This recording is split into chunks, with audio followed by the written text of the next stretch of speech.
Welcome, Patricia. So lovely to speak to you again. It's been a long time.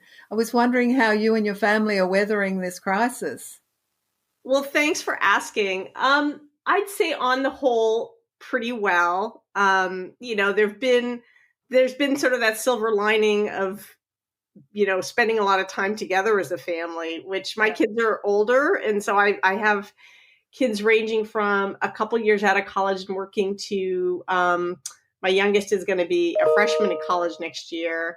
Right. Um, and it's sort of rare for us all to be together these days, Yes. prior to COVID, and we've been together. So just on a personal side, that's been a bit, a silver lining. Great. Fantastic. And so what is your main focus for investments? Just if you want to just walk me through that again. Yeah, sure. So first of all, yeah, I'm a general partner at Trinity Ventures.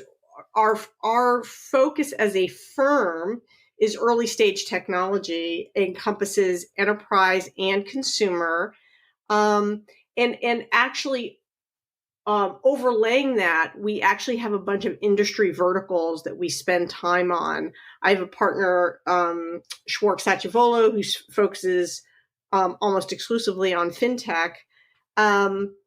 And so my personal focus is that I focus on consumer-driven tech, so kind of the consumer part of our practice, and I also focus on real estate tech, so both from a consumer and an enterprise perspective. That's been sort of the industry vertical that I have spent time on, actually since the days we invested in LoopNet, which was a long, long time ago. Oh, okay. Success for us. And then And as far as stage goes, we invest everywhere from kind of seed to Series B. Is when we write our initial check. okay. Well, and I know there's some exciting stuff happening in real estate due to the blockchain. So I've had a few founders who've come along with great companies that are using the blockchain for real estate issues. So that's great. And are you still investing, and how are you managing to do that? And how are you also managing your current investments in your portfolio? Yeah, I mean, I would say that, managing our current investments is our number one priority, and has been, since the crisis started. And, it means, unfortunately, it's not time in person, but a lot of time on Zoom and on the phone with portfolio companies, just really counseling them on how to control their own destiny. I mean, survival is the number one priority. And just, how, and we can kind of dive into that, like different tactics for controlling your own destiny. I mean, it started off, I think, almost immediately with portfolio companies focusing on hiring freezes. And then sort of depending on the extent to which a portfolio company is being impacted by the crisis, getting into, cutting burn, trying to extend runway, trying to raise capital if it's available, either equity or debt. And then, I'd say, I feel like, from just, supporting portfolio companies, we've been trying to do a lot as far as kind of sharing best practices across portfolio companies. Right. So, which is helpful because, our portfolio companies, the entrepreneurs in them are super creative, super resourceful people. They come up with really good ideas. And then, the extent that they can share those ideas, it lifts all boats. I actually, believe it or not, I went to a board meeting in Boston last month, Oh in my goodness. June. I know. It's sort of like, but I was going to go to Boston anyway. There was, and the CEO told me that he was going to the office most days. And so we sat 6 feet apart. We had masks on. And it felt great. It Oh, felt great to be in a board meeting, just to get out of it. Yeah. That's Uh, fantastic. Because I know a lot of the VCs I've spoken to are saying they're not traveling until there's a vaccine and things like that. So you're very courageous. Good on you. I felt super super brave, but also it might have been, I think I am super in the minority. I think most people are traveling, and I'm not. By the way, I discovered one thing, which is that by showing up in person, I was sort of putting the founder CEO in a position of having to wear a mask. We were both wearing masks, and when all the other board members are on Zoom, it can be a little tough to have the person presenting on Zoom wearing a mask. So yeah. I'm not sure I did him any favors ultimately, but it was great to see him. It was great. Yeah. Because I think really with venture and startups, it's really all about the people. So I'm sure a lot of people are really suffering during this period. Well, it's interesting. I mean, I think one of the things, that I'm hearing about more and more is how important it is to focus on, personal and sort of team wellness at this time, right? I mean, it's easy to neglect it. There's a lot of stress. There's so much uncertainty. Yes. So, and social connection is one of the ways to address, is to help on the wellness front. So I think maintaining social connections are really important. I agree. It was my birthday on Tuesday, and a friend took me out with social distance and had breakfast, and it was the first social thing I'd done for 4 months, and I was happy. Like water in a desert, right? Oh, I was so happy, and the whole day I was just floating, and I thought, well, you can tell you're an extrovert, Pemo. Yeah, there you go. Well, happy birthday, belatedly. Thank you. It was a good start to the birthday year. So what you've obviously been thoughtful about this. What's the takeaway for you about what this crisis has brought up really for you? I mean, look, I think one of the takeaways, and this is a lesson that you learn repeatedly in venture, but that, look, capital intensive businesses have less flexibility in a time of retrenchment. I mean, right. And this was a lesson that was learned, after kind of the .com / telecom bust in the late 90s. And then, we learned again after the financial crisis. But if in a capital intensive business, when you are in a time of retrenchment, that's kind of like a yoke around your neck. You just can't be as flexible. Yeah.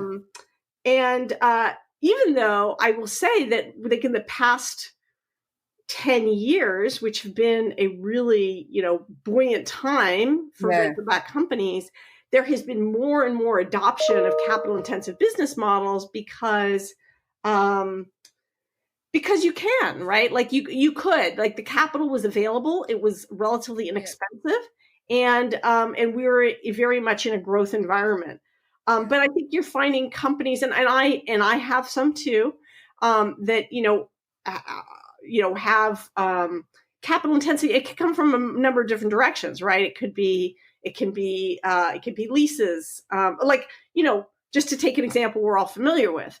And we were talking about real estate tech, right? Like WeWork. I mean, they've got lots and lots of leases. To the extent that their revenue model starts to suffer and they still have to carry the bag on those leases, it can be pretty devastating. And, we saw Open Door, which you're familiar with. They had to stop, they had to basically stop for a while buying new homes because of just the capital intensity and the uncertainty of whether they could, resell those homes in the timeframes that they anticipate. So anyway, that's one big lesson, one big takeaway. Right. I'd say another one, which is just kind of, oh, by the way, here's an interesting note, though, with regard to capital intensity. I think one of the takeaways that we've learned is that remote working is entirely possible. And, yes. Very positive. Right. And that's positive. And it means you can actually be less capital intensive, right? Because you don't need those leases for your so that was kind of an interesting kind of yin and yang set of takeaways. But I'd say, just not letting a business build up too much fat. I mean, I think, we've all seen situations where, if your culture, if you've kind of built up a lot of kind of fat in a business, in a startup, and you have to retrench, you have to make cuts, it's very hard culturally, because it's such a jarring experience. But, I think companies that are sort of battle hardened, that have stayed pretty lean and mean, can adjust much more fluidly in these types of situations. But man, I mean, who would have foreseen this, right? I mean, I didn't even foresee it. Like the day before the shelter in place came in California, I was still trying to put a panel together, and then it just all fell to pieces. Right. No, I thought, wow, where did this come from? I mean, I think from a planning perspective, I mean, pretty much all our portfolio companies, as I said, like first step was the hiring freeze, second step was kind of a replanning process. Almost all of them replanned. And I think we all sort of, the consensus, I would say, from a replanning perspective was that everybody was going to be very hard hit in Q2, and then we were going to bounce back. And obviously that's not the case. And so there's been but interestingly, the Q2 has not been as bad as people thought, but it's just going to last longer. At least that's generally the experience I'm seeing across our portfolio, which is our portfolio companies are beating their reforecast or their replan, if you will. Yeah. But this replan, but the impact on on revenue in their business model is just lasting way longer than they expected. Right. And I know it's awfully hard to predict anything lately, but I just wondered if you've got any sort of vision of how you think investing as a VC will go in the next year and possibly 2 years, because there has been such a dramatic change. No, it's a good question. It's a super important question for all venture-backed companies out there. Yeah. I would say for the next 12 months, I think that venture funding will happen. It's going to be slower, but it will happen, and it will happen largely around existing relationships. So, hey, the good news as an entrepreneur is that you've had to pitch dozens of VCs to secure financing in the past. The good news is dozens of VCs know you. And so I think, tapping into people who've met you face-to-face in the past, may have met your team in the past, though I think those financings are going to be easier to happen. Like I actually co-led last month a Series A in a company where I had a seed investment.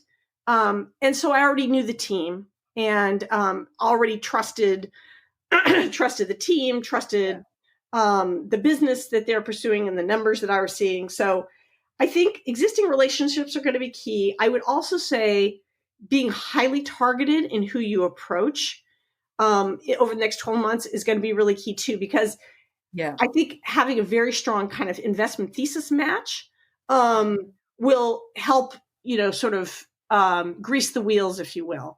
And so that even in a situation where you might not personally know the investor, the fact that there's such a strong kind of confluence of interest around a thesis match with what you're doing could really help drive a financing to conclusion. The other thing I'd say, excuse me, my throat is talking. I've got you talking too much. I'd say the other thing over the next 12 months is I am finding many strategics to be more active than I had seen them previously. And so I think some strategics are viewing this as an opportunity to play offense and are getting more aggressive as far as funding companies that they might not have had an opportunity to fund in the past. Getting terms they might not have had an opportunity to get in the past. So I do think strategics are an avenue that entrepreneurs should think about, because rather than, sort of experiencing them sort of, running away at a time like this, I'm actually seeing quite a few of them engage and being active. So that's the next 12 months. I am very hopeful that over 24 months, we really do go back to, go back to some semblance of normal. Yes. But and how are you finding valuations? Because Tim said that the valuations are, he's getting like a better deal now with Series A, so seed investments. I think that there is a downdraft on valuations because, Okay. for investors investing now, there is additional risk they're taking on. Yes. I mean, Yeah. without question, right? Yeah. And so I actually have a portfolio company that I led the seed investment, and they just closed a Series A. Actually, it's been a few months. They closed it towards the beginning of the pandemic, I think maybe at the end of April, with a new lead investor. And the time between initial term sheet to term sheet signing, like the term sheet arrived before COVID, the term sheet was signed after COVID, and the valuation was cut. Let me think about this. I think it was cut around, 20, 25%, something like that. So, but I think the founder entrepreneur was delighted that the investor had enough conviction to close the financing, even with all the craziness going on. Yeah. And the company's going to live to fight, and we'll definitely survive the crisis. So that's important. So great. Yeah, fantastic. Well, gee, that's really positive stuff you've given us today, Patricia, and I'm sure all the listeners will really appreciate it. I certainly do, and it's just wonderful to actually connect with you again. Nice to talk to you too. It has been a while. Yeah. Stay safe and well. See ya. You too. Take care, Pimo. Bye.